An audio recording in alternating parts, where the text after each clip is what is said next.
لوگ جیت کے اس بنیادی اور کانسٹیٹیوشنل ادارے میں آتے ہیں جس نے بڑی ساری قانون سازی کرنی ہے, ملک کی جمہوریت کو مستحکم بنانا ہے, تو پھر تو یہ بڑا مشکل ہو جائے گا. یہ میں یہاں پر 2 الفاظ کا استعمال کرنا چاہوں گا. ہیجان انگیزی جو ہے وہ غالب ہے, اور سوچ و بچار کا جو عمل ہے وہ دبا ہوا ہے.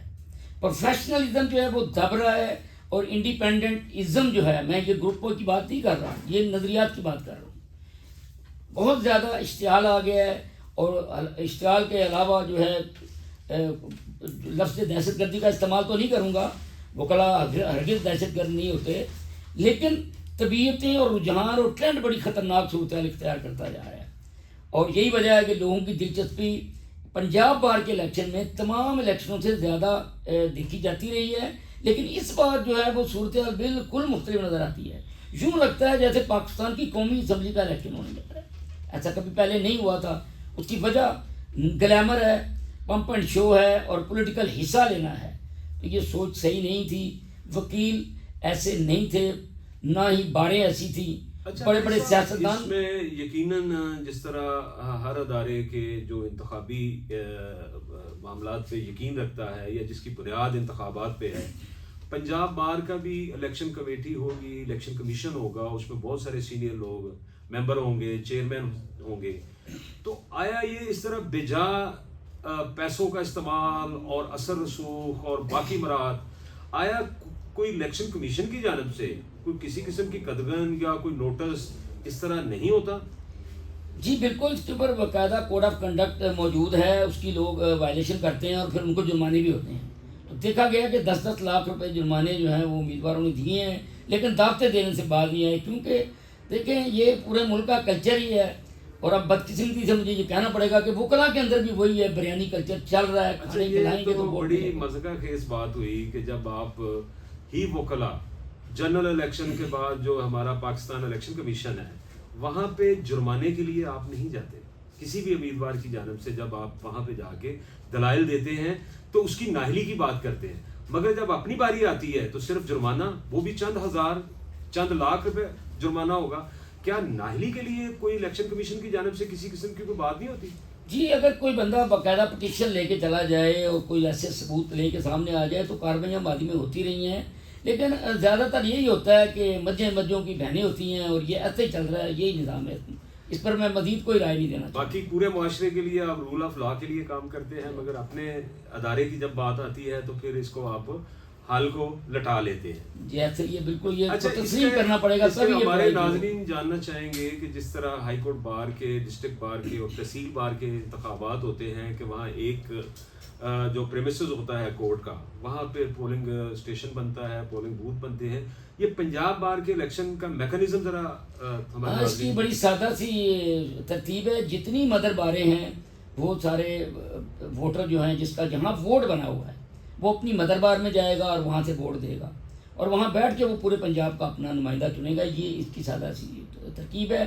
البتہ اس کو ضلع اور تحصیل کے اندر سیٹیں بانٹی گئی ہیں. جیسے لاہور ہے 16 سیٹیں پورے لاہور کے لیے, اور 75 لوگ میدان میں اترے ہوئے ہیں. سب سے زیادہ سیٹیں لاہور کے لیے, راولپنڈی بھی ہے, فیصل آباد کی زیادہ ہے اس سے. میرے خیال میں 20 ہیں غالباً, اگر مجھے غلطی نہیں ہو رہی تو ان کی 20 ہے. اچھا, اس میں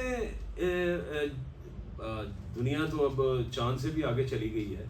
میرا خیال ہے کہ ابھی تک آپ بایو میٹرک پہ نہیں گئے. جی بایو میٹرک پر ہی ہو گیا ہے, اور اب یہ بھی الیکشن جو ہونے جا رہا ہے یہ بایو میٹرک الیکشن ہوگا.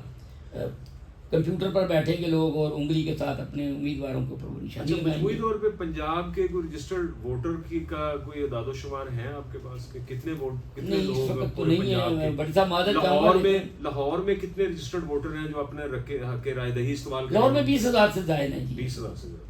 اور اس کے پریمیسز جو ہماری جو کورٹ ہے, ڈسٹرکٹ کورٹ ہے, باقی کچہریاں ہیں, وہیں پہ بنیں گے یا صرف ہائی کورٹ بار میں؟ جس کا جہاں ووٹ ہے, جس کا مدر بار جو ہے جہاں بھی اس کی مدر بار ہے, اگر کینٹ کچہری اس کی مدر بار ہے تو وہ وہاں بھی پولنگ اسٹیشن ہے. اسی طرح ماڈل ٹاؤن ہے, وہ بھی ایک وہاں کچہری لگتی ہے, اور وہاں بھی ایک جو ہے ان کے لیڈر چنے جاتے ہیں تو وہاں وہ ووٹ ڈالے گا. اسی طرح یہ قصور ہے, اور یہ شیخوپورہ ہے, شیخوپورے کی جو تحصیلیں ہیں. تو میں نے بنیادی بات آپ بتا دی, جہاں جس کا ووٹ ہے وہ اپنے مدر بار میں جا کے ووٹ کاسٹ. اچھا رئیس صاحب, آپ کے بارے میں بار ایسوسیشن میں، بار رومز میں بڑی ایک بات کہی جاتی ہے کہ رائی صاحب کا جو جیتنے والے لوگوں کے حوالے سے تجزیہ ہوتا ہے وہ 100% ٹھیک ہوتا ہے. تو آپ ہمارے ناظرین کو یہ بتائیں گے کہ لاہور سیٹ میں اس وقت ہارڈ فیورٹ امیدوار کون سے ہیں جن کے جیت کے امکانات زیادہ ہیں؟ میں اس طرح اگر نام لوں گا تو چونکہ بہت زیادہ بھائی ہیں اور بہت تقریباً تمام کے ساتھ تعلقات ہیں، لیکن میں ایک ٹرینڈ آپ کو بتا دوں گا. اس وقت جو مضبوط گروپ ہے وہ حکومت کا حمایت یافتہ نظر آ رہا ہے، لیکن راتوں رات تبدیلی آنے کا جو مظاہرہ کچھ عرصہ پہلے دیکھا گیا ہے وہ کچھ مدھم پڑا ہے. اس کی بہت ساری وجوہات. انڈیپینڈنٹ گروپ جو مدھم پڑا ہے، آسما جہانگیر صاحبہ کا گروپ ہے، وہ جو اس کی امکانات زیادہ ہیں. جی انہیں کے امکانات زیادہ ہیں اس وقت. ٹرینڈ ان کا ہے، وہ آواز بھی ان کی زیادہ ہے، اور ان کے بعد کینڈیڈیٹ بھی بہت مضبوط قسم کے لوگ آئے ہیں، جن میں سابقہ جو ہے لاہور ہائی کورٹ کے صدر، نائب صدر، سیکٹری، اس لیول کے لوگ الیکشن لڑ رہے ہیں اور وہ ان کے امیدوار ہیں. جی ناظرین، آپ نے بڑی تفصیلی بات سنی. جمیل رائی صاحب نے بڑی بنیادی باتیں کی اور کھل کے باتیں کی. اب ہم دیکھتے ہیں کہ 1 نومبر 2025 کو کامیابی کا باز جو ہے کس کے سر بیٹھتا ہے. انشاءاللہ تعالی ہمیں اجازت دیجیے. بہت شکریہ.